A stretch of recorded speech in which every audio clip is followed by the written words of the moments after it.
সকাল সকাল ভাত পান্তা ভাত বেঁচেছিল, তো মানে পান্তা ভাত আর মানে পান্তা ভাত কেউ খেতে চায় না, এর জন্য ভাবলাম কি যে পান্তা ভাতকেও মানে খেতে চাইবে সবাই, অসাধারণ রূপ দিব।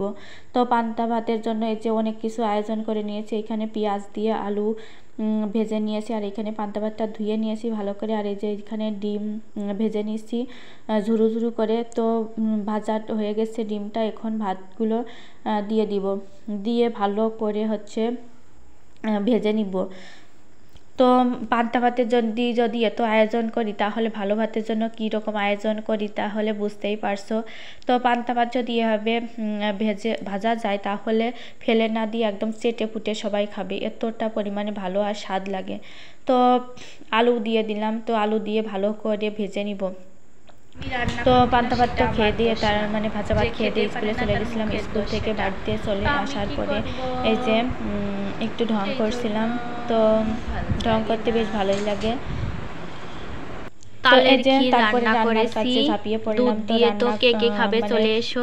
তো তালের ক্ষীর আমার কাছে খুবই মজার একটা খাবার, খাওয়া হয় না, তো একদম ক্ষীরের মতো এই যে তো তালের উপর সব দিয়ে, তো বোঝা যাচ্ছে না ভিডিওতে অত সুন্দর, তো কালারটাও সেই সুন্দর হয়েছে। আর এক কড়াই আর হচ্ছে চিনি মানে দুধ দিয়েছিলাম, দুধ দিয়ে জ্বালাতে জ্বালাতে একদম ফুটিয়ে নিয়েছি, ফুটানোর পরে মানে ক্ষীর একদম জমে ক্ষীর ক্ষীর হয়ে গেছে, যে একদম গাঢ় এতটা ভালো লাগে, তো দেখেই লোভ লাগছে। তো যারা যারা খেতে ইচ্ছা করছে চলে এসো। তো তালের ক্ষীরটা তালের হয়ে গেছে, এখন নামালে হয়ে যাবে, আবার বেশি শুকালে কেউ পাবে না। দুধ দিয়েছি এক কড়াই, দুধ দেওয়ার পরে তো তালের ক্ষীর কার কার খেতে ভালো লাগে আর কে কে মানে মানে খেয়েছো এবছর অবশ্যই কমেন্ট করে জানাবে। আমার তো খাওয়া যায় তো দারুণ মজার লাগে। আর এই ক্ষীর কার কার তালের ক্ষীর ভালো লাগে আনতে বলেছি, তো চিড়ে দিয়ে যদি খাওয়া যায় তালের ক্ষীর তাহলে খুব ভালো লাগে। আমরা যখন ছোটবেলায় ছিলাম তখন এই তালের সময় আসলেই দেখতাম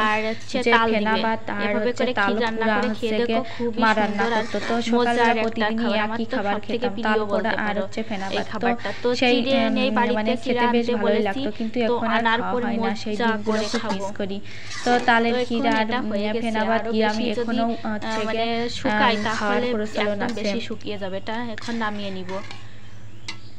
তো এদিকে তো বাচ্চাদের জন্মদিন আজকে, তো জন্মদিন পালন করা হচ্ছে। এই যে কেক ছিল, মিষ্টি ছিল, দই ছিল আর লুচি ছিল, তো এগুলো দিয়েই জন্মদিনটা পালন করা হয়েছিল। আর এবছর একটাই কেক আনা হয়েছে, আর 1 পাউন্ড কেক হচ্ছে 400 টাকা করে এই কেকটা। তো অন্য বছর 2টা আনা হয়, কিন্তু এই বছর তেমন একটা মানসিকতা ভালো নেই, এর জন্য আর পায়েস টায়েসও করা হয়নি। প্রত্যেক বছর পায়েস টায়েস আরও অনেক কিছু আয়োজন করা হয়, কিন্তু এবছর সিম্পলভাবে করা হয়েছে। তো এই যে ওরা যেহেতু টুইন, এই জন্য ওরা দুইজনেরই এক কেক হলেই মানে হয়। আর আমার ছেলে তার মাঝখানে বসে আছে, বলছে ওর যদি জন্মদিন হয় তাহলে বলে যে মা আমার জন্মদিন কবে, মানে যে কারোরই জন্মদিন হোক বলবে কি আমার জন্মদিন কবে, মানে এত পরিমাণে এক্সাইটেড থাকে। তো আমাদের সময় জন্মদিন কাকে বলতো আমরা বুঝতামই না যে জন্মদিন কাকে বলে। তো কেকের উপর থেকে গোলাপ ফুলটা কেক কাটা শেষ হয়ে গেছে, এখন কেকটা খাবে। তো কেক খেতে যে একটা মাটি হয়ে গেল, যে অসুবিধা হয়েছিল। তো কেকটা খেতে যে কেকের যে গোলাপ ফুলটা ছিল, তো সেই গোলাপ ফুলটা খেতে যে দেখো কি অবস্থা হয়। তো অনেক শখ করে গোলাপ ফুলটা খেতে গিয়েছিল, কিন্তু যে খাওয়ার হলো না।